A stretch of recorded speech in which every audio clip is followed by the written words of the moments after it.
Hello everyone and welcome to Curious in Learning. This is the second video in the series of normal or Gaussian distribution. In the first video, we looked at examples, parameters, definitions for normal distribution and basically z-score and standard normal curve. Here, we're going to look at the derivation of probability density function. We break this video into three parts. We first set up the problem, what we're trying to do. We take the relevant assumptions and we build the proof.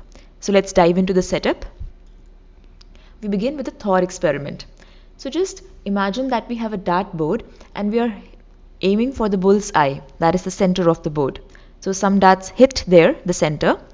Some of them tend to go near the center, not exactly hitting the center but falling nearby. And a few of them hit far off.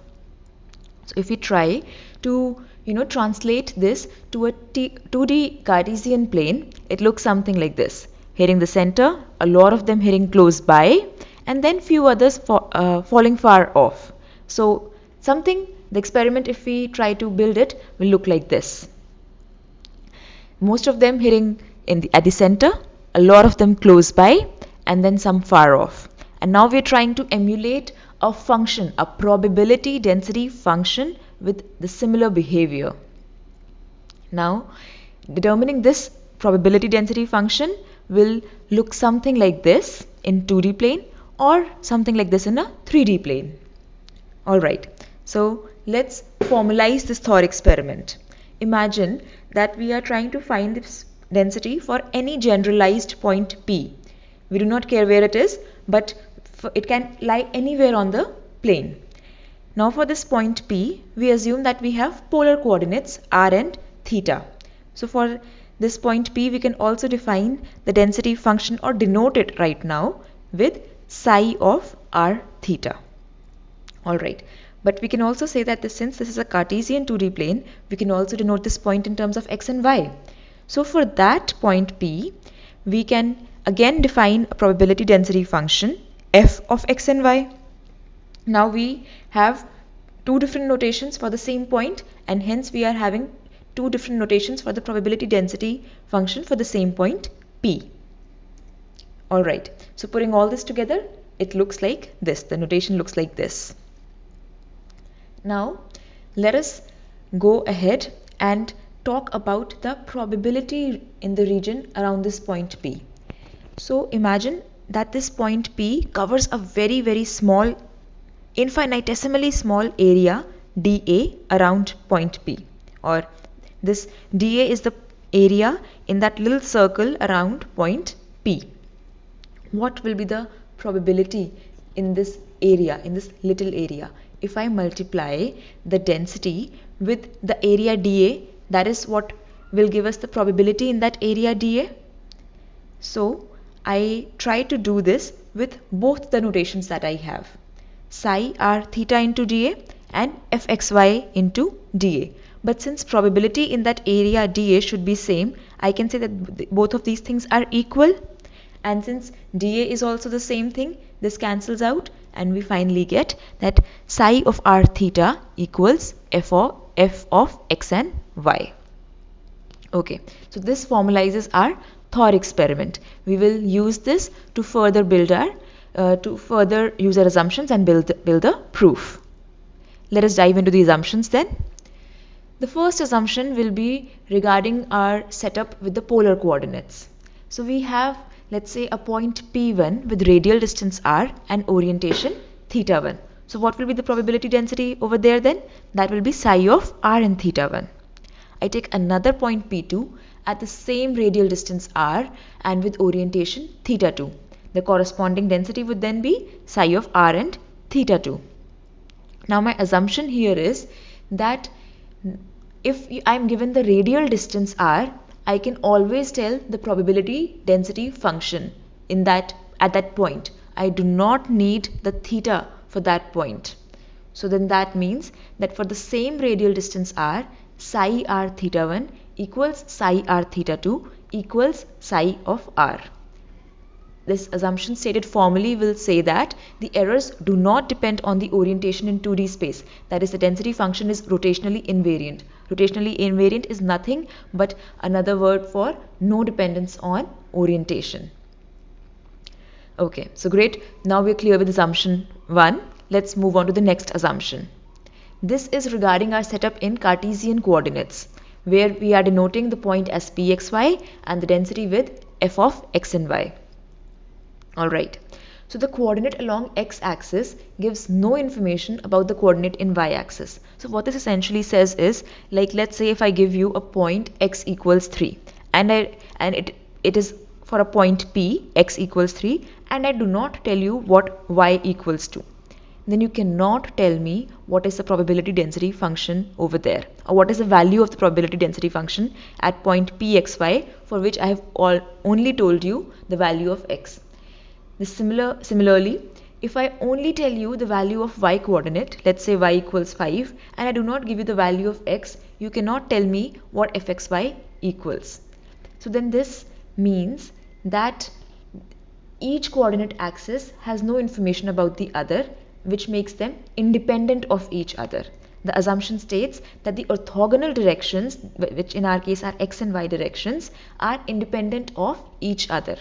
When we have this assumption of independence, then we can break down the function of f of x and y into the product of these individual components, which is fx into fy. This is an important assumption and we will be using it later. Now let's head on to our third and final assumption, which states that the errors are more likely to occur close to the origin than far away. That is, the darts are more likely to land close to origin than far from it. This was kind of baked up into our setup as well, where we saw such a chart or such a setup where the aims are close to the center and very few of them far away. So this completes our assumptions, and now let's head on to build our proof. Let us use our first two assumptions, which gave us the following equations. We knew how to express psi of r in terms of fx and fy. We could cancel out dA, and then we know from the first two assumptions that psi r equals fx into fy. Now once we are clear with this part, we can also see that r, the radial distance, is nothing but the square root of x square plus y square, or what we're essentially saying is we can bring this radial notation into Cartesian notation with the following definition. So using this definition of r, we can again rewrite this above equation, and we can say psi of r equals nothing but psi of square root of x square plus y square, or the Cartesian distance. Let us start denoting square root of x square plus y square as Cartesian distance. So psi of Cartesian distance is equals f and fx into fy. Now once we are clear on this, we do a little interesting trick which will greatly help our proof. What we do is we will replace x with 0, or substitute x equals 0 in the equation.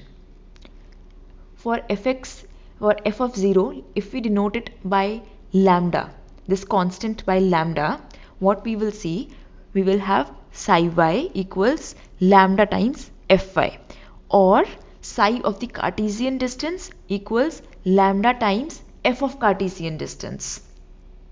I hope you are able to follow to this step. Otherwise, just pause the video for a little and try to grasp this. Once we are clear with this, we can rewrite our equation 1 and equation 2 more concisely and further use them to build our proof. We can write psi of this Cartesian distance equals to lambda times f of this Cartesian distance equals to fx into fy. So see, we very cleverly brought this with this equation 3, the whole thing in terms of f and just two variables x and y. We do not have the function psi anymore, and we do not have the extra variable r anymore. So this part of equation has only f and x and y. Okay, so now let's divide this equation by lambda square. We get something like this as written in equation 4. This is important because we can now work with a more concise function definition of g, which we can define by ft by lambda. So equation 4 essentially will become g of square root of x squared plus y squared equals gx into gy. And the moment we can find out what g is, we can quickly go back to f by multiplying g with the constant lambda. So this is easy so far. Now let's try to work this out. What family of g will, what function of family of functions will satisfy g? Let us look closely at this function g and the relationship that we have to satisfy. So g of this Cartesian distance equals to g of x into g of y. At looking at this, we might not immediately be able to see what the solution would be, but let's look at something similar but a little more easier. A function t, which let's say has a simpler behavior, that is which gives t of x plus y equals to tx into ty. If you just think carefully about it, there is something which will come to your mind quickly. This kind of behavior is shown by the family of functions of exponential. That is t of x equals exponential of ax. A we are putting as a constant over here to generalize the exponential function family, because e of x would satisfy the function of would satisfy the relation above. E to the power of 2x will also satisfy. So to generalize this, we are in fact using a, which is a constant.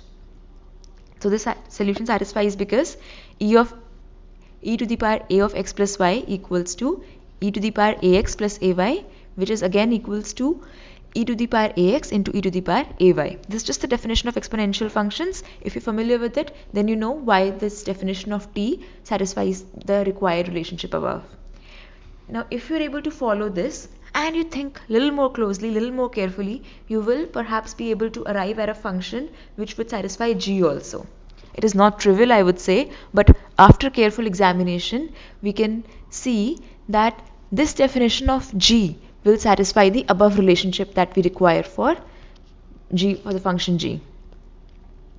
And the solution satisfies again because you can confirm with these equalities.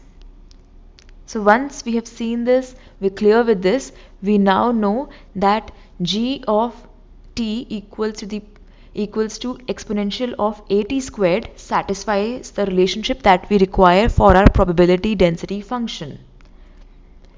Now we take the third and final assumption, which says that the darts are more likely to land close to origin than far from it. Alright? Now when we are using this assumption, we wonder about this constant a, whether it is positive or negative. Let a assume the value 1 and plot. So if I plot e to the power x squared or e to the power t squared, it looks something like this. Alright, and what if a is negative? Let us let a equal to the value minus 1. Then it looks something like this. And which of these two graphs follows our assumption 3? If you think carefully, it will be the second graph, because a lot of readings stick close to the center, which is 0 over here, and very less readings are going away from the center. That is why the graph becomes almost 0 away from the center, which is not true in the first graph. So this shows us that a is essentially a negative constant. What better way to assign a negative value to a than with minus of h squared? Why? Because h squared is a positive number. A square of any number is always positive, and then we multiply it with minus 1, which makes a for sure a negative number. So then we can again define our function gt, or not define, just substitute the value of a with minus of h squared, and so g takes the following form. Now that we have g, and as I said before, we can quickly find fx equals to lambda gx and write this definition of f in terms of lambda and h. Alright, so equation 7 is very important, because more or less now we have found out what family of functions will satisfy our probability density function. It is an exponential family of functions. Okay, so now we have our function f, the probability density function, in terms of lambda and h squared. Now all we need to do is determine the values of h and lambda. Until now we had taken some assumptions after the setup and built our proof. Now we take some definitions that are more well understood about the normal distribution, and that what we also saw in part 1 of this series, and use those to find out the values of h and then later lambda. So starting part 1, to find out the value of h, we notice that the sum of the area under the curve covered by probability density function equals to 1 or sums up to 1.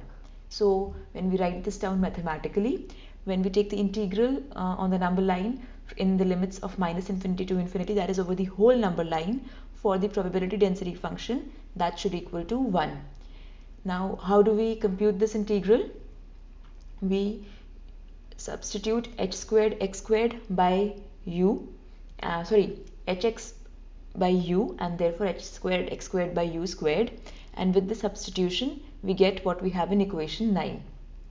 Now if you're familiar with the Gaussian integral, you will quickly identify this, or otherwise you can see it over here. And to be honest with you, in its own right, Gaussian integral would demand a whole nother video. It is calculated using multivariable calculus, and it is very well known that the value of this integral equals root pi. So here we will assume that we know this value, and in the description of the video you can also find a link to the Wikipedia article where you can see how to compute this integral. But for now, assuming that we know the value, we move on, and we therefore find out that h squared equals pi of lambda squared.